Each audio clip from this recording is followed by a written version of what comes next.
Let's strategize together. Let's hear it from an expert. Join the conversation, it's informative and free. You and me, let's talk some strategy.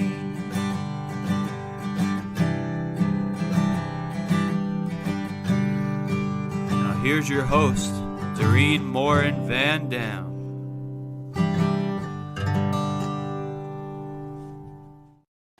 Hello, everybody. My name is Dorien Morin-van, and I am the host of Strategy Talks. I am so glad that you are with us here today. If you're live, let us know. Give us a thumbs up and let us know where you're joining us from.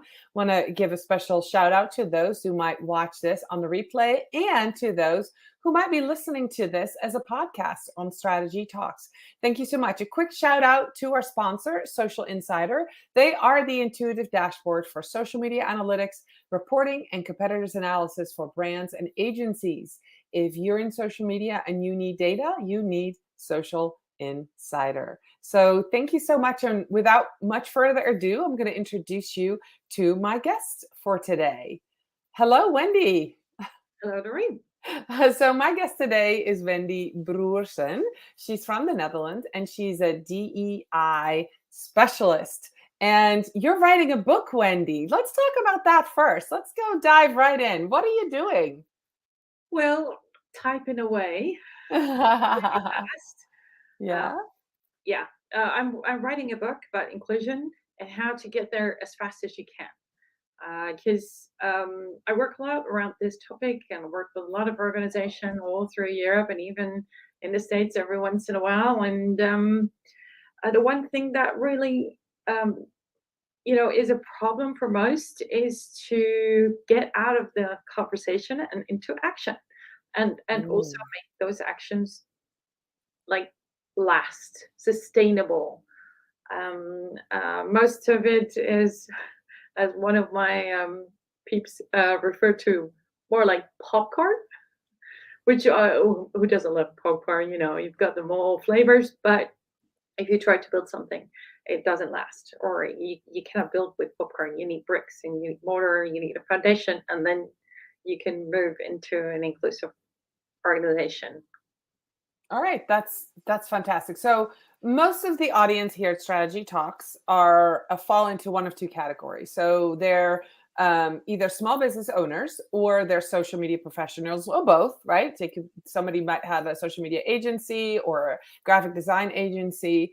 And so when we talk about inclusion for somebody who owns their own agency, and you just put it right out there. It's not just about talking about it, but putting something in action. Can you talk to us a little bit? How do we start a conversation? Who do we start a conversation? Where do we find help? If somebody says, you know what, I see that in our industry, we're not very inclusive. Who do we start a conversation with? Where do we learn? I know there's a lot of questions, but that's really what I want to get the word out there. I'm learning more about what it means to be inclusive and what it means to, not just talk about it, but, trying to put things into action. So I would love to share that with our viewers and listeners. Well, first of all, you have an audience that is right where it counts, right? Because communication is everything. I always say when nobody knows about it, it doesn't exist. So if you're looking for role models and you are in a perfect position to put those role models in the eye of attention, that will certainly contribute to inclusion. And a lot of people ask me, why should we maybe put in their communication, put somebody in there that is only representing 5 or 10% of the community that we're talking about. And then I always say, well, if it's not a genuine representative of the communication that you're talking about, say the normal percentage would be 30%, it is that much more important to put that role model in there, because it will attract more of of the people that you're trying to get into your organization, and so you can play a pretty big role in that, especially when you're recruiting. You know as well as I know that it's not just the company website that people look at anymore. It's what's out there on social media, on any kind of other media, on podcasts, on make sure that you have a nice representative representing the crowd that you want to be talking to. And so that's one simple example that you can do. Another one is when you use images, and we're all really fond of Mm-hmm. images. There's loads of stock images out there, but how about you just choose a not too slick, white, cookie cutter image out there, and choose out of a database of maybe Black people or Asian people or people with a disability. Why not? Um, that would be a significant change that you can do as well. So I love that. So you're saying that in our images, especially if you have a podcast, before we talk about images, if you have a podcast, if you have a live show, if you are interviewing people and you're forward facing, of course, to the audience, make sure that your guest list is representative. Yeah. Right. So that you invite people of different cultures, maybe somebody with a disability, to come talk to you and to your audience and give them a voice. So that's one. And then as far as when you're doing ads or when you're creating content for a client, if you're in social media like I am, that, not every single picture looks like they're all from the same family, right? So they look different colors, different hairstyles, different genders, different, a lot of different races, different, people look different. Right. Yeah. So that's one way to do that. So when people look at the pictures, they're like, oh, that person looks like me. Right. Yeah. So that's a great start. Now, if you're watching and you're wondering and saying, is it harder to find some of those images? If you have a Canva Pro account, and I can attest to that, that's what I mainly use. Those pictures are out there. You just have to put the right keywords in. And instead of scrolling through the first 10 pictures, you might have to scroll through the first 50 pictures. But they're out there and they're available. And there are some stock photo websites that represent minorities. And you can find pictures if that's what you're looking for. One of my clients needs pictures of children. And we, of course, can't use the client's picture, so we use stock photos. And so pictures of children of color, and that's we're very much aware that's something that we have to put out there for people. Yeah, and also there are a couple of websites out there that have a database of free accessible images that you can just use and portray, because unfortunately you still see a lot of underrepresented minorities, and like in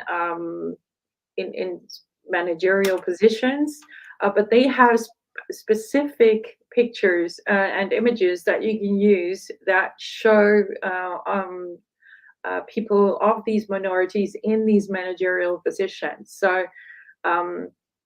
it's not just a face, but it's like a Black woman with a computer, or in a definitely a corner office kind of setting. So that will also take away the stereotyping that is usually presented around these people, which is awful. It's the same with women in a household position. Why not try a guy that's cleaning the house? And it starts with us, doesn't it, Wendy? It starts with us. With that, I mean, stereotypes are based on your the surroundings that you have when you say are about 6 to 8 years old, and then you build upon those stereotypes. So if you are not if you don't have them in your direct surroundings, you can see them either in social media, on television, on any kind of images. And if those images are diverse, then you will start to amend your stereotyping of a person who is in a managerial position. For instance, if you ask little children to draw a police person, they will draw a guy, which is Mm. a white guy even. So that's a bit weird. And same with the manager, they will draw a white guy in a suit, which is kind of weird because we have 1/3 of all people in management positions are women, for instance. So that's really weird that the children still draw those images, and we can influence that. Right. So that bias is there. And so, apart from as business owners, as managers, leaders, to set the right example, when we are raising our families and talking to a younger generation, we can also talk to them about that bias, right? So, and make people aware. I mean, is that something that's part of um, DEI education? Is that awareness? Because doesn't that usually start with that? Or Yeah, it starts with asking a lot of questions. So if you're asking me what you can do personally as a person, it's asking a lot of questions. So if you see an image of and it says the manager of our firm, and you see this guy with tattoos and a big earring in there, and definitely not wearing a suit, uh, how come we perceive that image as to be false, which is shouldn't be the case, because it just shouldn't matter what somebody looks like. It matters what kind of skills and that guy or girl has.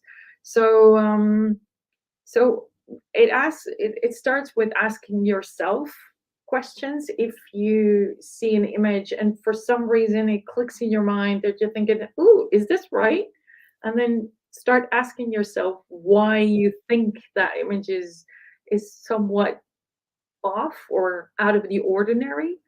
Um, and the other thing is that when you are in a meeting, for instance, it would be great to make sure that the people that don't speak up get a turn. That's something you can influence right away, right? You can address that person and say, "Hey, um, do you have anything to add? I haven't heard your insights on this yet." I mean, diversity of thought usually brings a lot of innovation, a lot of creative ideas, insights that you didn't think about. So, address that quiet person in the corner, address that person that obviously is there because they're capable, but aren't heard a lot of. all right. That's another thing that I easy thing that you can do. I love that diversity of thought. Yeah. That's really insightful, Wendy. So is there do we have a responsibility? Like, where is is this a responsibility on a business owner? Is this a responsibility on every individual that is out in the world? Where do we start with this? How should it make us feel to talk and to include people? Um, where does it start? What is our responsibility? I guess that's my question. Well, it starts with us. I mean, if you want to change the world, there's an easy place to start, and that's with yourself, right? It's the same with, being responsible about using energy, about your waste, and like garbage, and splitting it within glass and plastics and everything. It starts with you, and so a lot of people say, "Oh, I'm just a small company," or "I'm only a one person company." That doesn't mean that you cannot make a change. And I would love to see a lot of people think that way. Um, but I'll tell you what it did for me before I even started with this. I am curious as hell. So, so what I love doing is start up a conversation with a person that I don't know. And I am even more intrigued when it's a person that doesn't look like me at all, because as a child, I was always the odd one out. And so I know that there's usually a very interesting story, or, you know, with that person. So Right. why not, if you're at a networking event, go to that person who's standing on its own, on his or her own, and start up a conversation. You'll be amazed about the stories that you hear, about the insights that they have, about the different view on things that were discussed, or people are talking about, and having a genuine interest in people usually brings people together, and you'll find that you have so much more in common that what you differ from. Like the differences are way less than what you have in common, and that's why I also love traveling and going to other countries and cultures and immerse myself into it. I'm Dutch, and nobody speaks Dutch in the world, just the Dutch. Mhm. A little tiny bit of people in Belgium, but that's it. And Mhm. so I try to learn a little bit of the language, and they laugh, but they connect right away.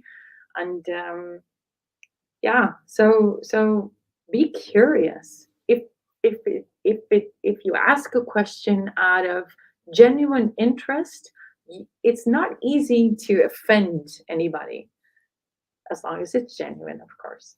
I love that. That's great. Yeah, and we actually in the green room we're talking about Suriname, where they do speak Dutch as well as in Belgium, and how language is definitely a connection piece. So, there were very few people in Suriname who looked like me, and I didn't expect them to anyway. But the language gave me community, instant recognition, and community. So when you go outside of that comfort zone of a language, like you are, I mean, obviously your English is great, but it's not your first language. Yeah. So it gives you a little bit more of a, you have to think a little bit more when you speak, but when you have that connection of language, community, it makes it a little bit easier to have that conversation as well. Yet think about, for somebody who's new to your community, somebody who's moved to the Netherlands, if we're talking about the Netherlands, who might not speak Dutch as well, how hard it is for them to go out and talk to other people. So for you to speak up and include them, I think that's a great way. And that actually is a great segue to the last question I have, Wendy, is, we talked about in the green room, and we were, going back and forth earlier with questions, but as a freelancer, right? So and there's a lot of more freelance in the Netherlands now. We call them ZZP.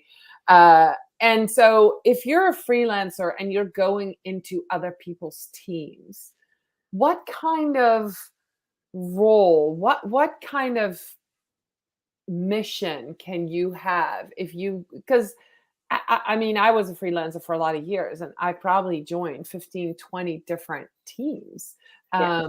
and not really thinking about DEI as something that I can, there's something that I can change or do. But you brought that question to me that was like, well, there are things you can do.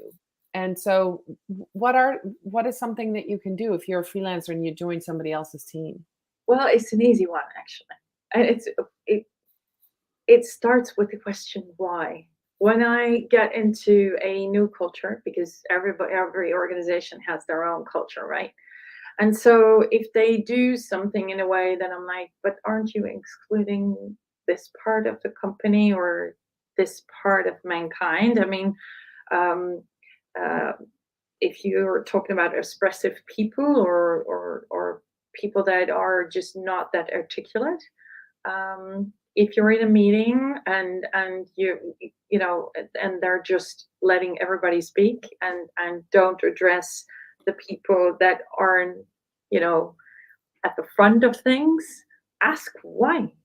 Because when they can't answer that question, it starts up a conversation why it's important to include, and not exclude, either target groups or people that work in that same organization. The question why I've asked that question so many times, and it triggers such wonderful things, and it also triggers you to think about processes and things how you do it usually, but that doesn't mean that it can't be changed, and Right. that change. That's awesome. Wendy, we are at 20 minutes. Can you believe that? That was a great ending. I love that. Ask if you're a freelancer and you're on other people's team and you see that people are not included, or you ask why. Am I just meeting with you? Why are they not included? I love that question. Wendy, where can people find you Oh, they online? can find me on LinkedIn, of course. Okay. That's Okay. the best way to reach me. I'm Okay. very active on it, and That's so how you and I met. yes. That's It was wonderful. somebody else's podcast, to be exact. But Yeah. yeah, it was just LinkedIn is a great medium. I love it for so many ways and reasons. But yeah, just reach out to me there. That would be the easiest way. All right, excellent. I will make sure that the links to Wendy's LinkedIn profile is right there. Thank you again, everybody, for watching. And if you have questions, reach out to us. Let us know. We'll be happy to answer them. I'll be back next week with another episode of Strategy Talks. Thank you so much for watching. Thank you, Wendy. Love being here. Thank you.